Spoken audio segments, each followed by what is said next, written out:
Hey, what's up? John Sonmez from simpleprogrammer.com, and I have a video for you. Today, I'm going to do a video. I'm actually re-recording this video because funny enough, I was a little bit sleep deprived yesterday, and I recorded this weird ass video about this topic, which happens to be sleep. So the reason why I'm recording this video specifically, if you are interested, is that it has been upvoted 4 times on the Trello board. If you don't know what the hell I'm talking about, go check out the Patreon page. Those of you that are patrons there and have pledged and have access to the Trello board as well as a Facebook group, you have voted with your thumbs and said that you want me to answer this question. So that's why I'm answering this particular question about sleep routine and hours. So this question is from, I do not have the name, but he says, "Hi John, I've been watching many of your videos lately. All of them have been very informational and interesting." That's cool, because sometimes I feel like some of my videos fall flat. But if you found all of them to be informational and interesting, I am happy about that. Thanks for creating such informational videos. All right. Watching a few of your videos, I could easily guess that you follow some daily fixed routine. Apart from other things, I'm particularly interested in knowing about your sleep routine. What is the normal sleep time you follow and the amount of hours needed for good sleep? I've been trying to put a daily fixed schedule for sleep, but not able to fix the waking time. Your advice will be helpful on this. So, I will have to admit, I do have a daily fixed schedule, and I do find routines and scheduling to be really important from time to time for when you want to get stuff done and make progress in your life.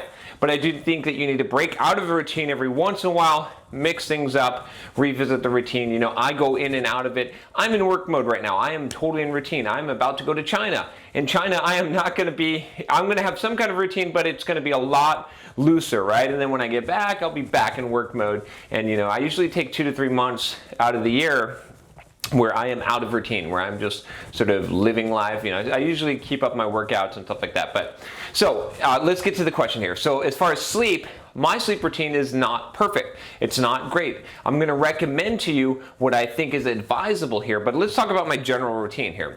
So basically right now we'll start from nighttime. I go to bed at, let's say, maybe 10, 11 o'clock, 12 o'clock at the latest usually. I usually don't stay up past that, right, because I don't want to suffer the next day and I want to get sleep. And sleep is important for multiple reasons. There's definitely some good studies that show, especially if you're on the fitness side, you're going to lose muscle if you're not getting enough sleep. You're not going to gain muscle, that's for sure. And you're more likely to lose it, especially in a calorie deficit. Cognitive function drops, willpower drops, bunch of things that drop. So that's really important. So I usually go to sleep, and then I'm usually waking up around 7 to 8 o'clock. And right now, my air conditioning is not, I don't have air conditioning where I'm at, and it's getting a little hot, so I'm waking up a lot.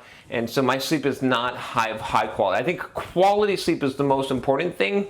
So I'm going to try and fix that. But anyway, I'll tell you what my routine is now. So basically, that's my routine right now.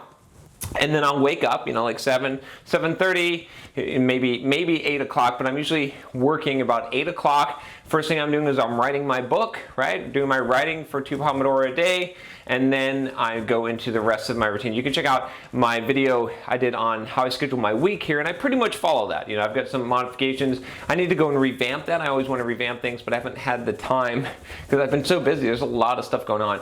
But anyway, so I'll do that, and then at 3 o'clock every day now, this is part of my routine, I go and I hit my workout. So I will be running for 2 hours or lifting for 2 hours. It's a bit crazy, but I pretty much do that. Then 5 o'clock I go and eat, and I'm fasting until 5 every day, right? Then I eat, and then after I eat, spend some time with the family, do some things, maybe go to the park or whatever, and then in the evening usually I'm doing some videos or answering emails, stuff like that, and then back to sleep. So let's talk about sleep specifically.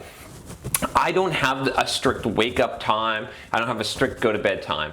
I find that difficult to do. I schedule a lot of the rest of my day, so what I'm basically doing is I'm sort of playing it by feel. And I should probably have some more discipline in this. I want to think about this. Obviously, there's some, I know what I'm supposed to do, right?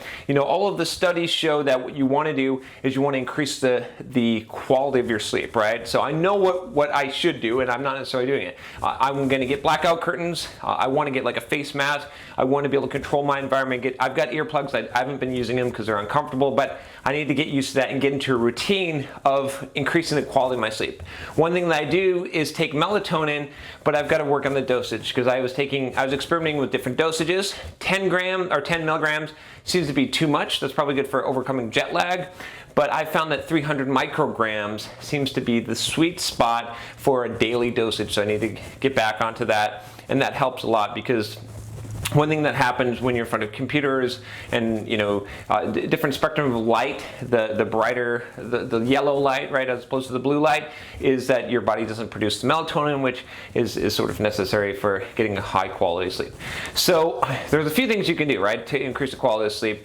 Obviously you need some quantity as well. Probably what's ideal is to get solid sleep for maybe 8 to 9 hours a day if you can do that. So what I'm basically doing at this point is, especially with working out 2 hours a day, is I'm sleeping until I'm not tired, which is, or till I can't sleep anymore, which is usually around 7 to 8 o'clock, right?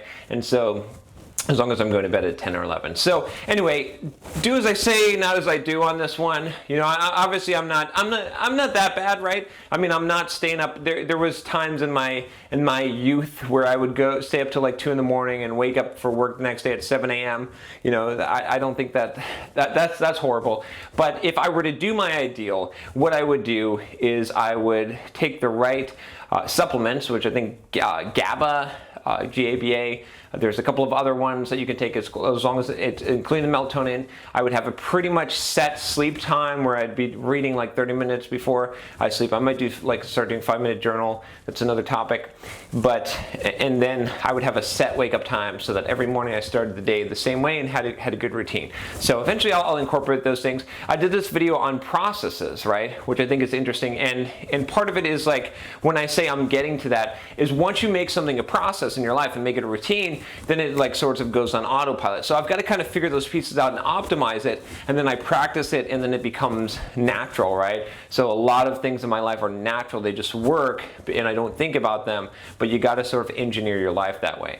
So maybe not the answer that you wanted to hear, but this is one of those things that I do think is important. Like, you got to get the sleep, especially on the fitness side. So, and I've noticed just in my life, I'll just say this, that if I need to take a nap, I'll take a nap, right? I don't often do this as much as I should, but I think that's a good, I know, and that you can be really tired and you can spend 4 hours doing 1 hour worth of work, right? So in that time, if you catch that, it's better to take a 30-minute nap, right? Or an hour nap, and lose that hour worth of time and then get the other 3 hours that you can work efficiently than it is to slog through 4 hours. Now there's going to be times, obviously I did this video on is it okay to like be sleep deprived, or I can't remember exactly what the title was, but essentially I said that in the short term, yeah, you got to get some shit done, yeah, you got to make some sacrifices, but in the long term this will catch up with you. So anyway, that's all I got to say about that topic. If you like this video, subscribe to the channel, and if you want to support, if you want to become part of the community, the Facebook community is awesome. Love you guys. Check out the Patreon page. Trying to basically, it's not like I need the money. It's just that I want this channel, this community, to be supported by the community instead of ads, right? I mean, I would rather not monetize these videos with ads when I reach a certain amount. Then obviously the ads will disappear, and then then it's self-funding. So anyway, I still like making the videos regardless of whether you donate to the Patreon or not, or pledge to the Patreon. But anyway, I will talk to you next time. Take care and good night.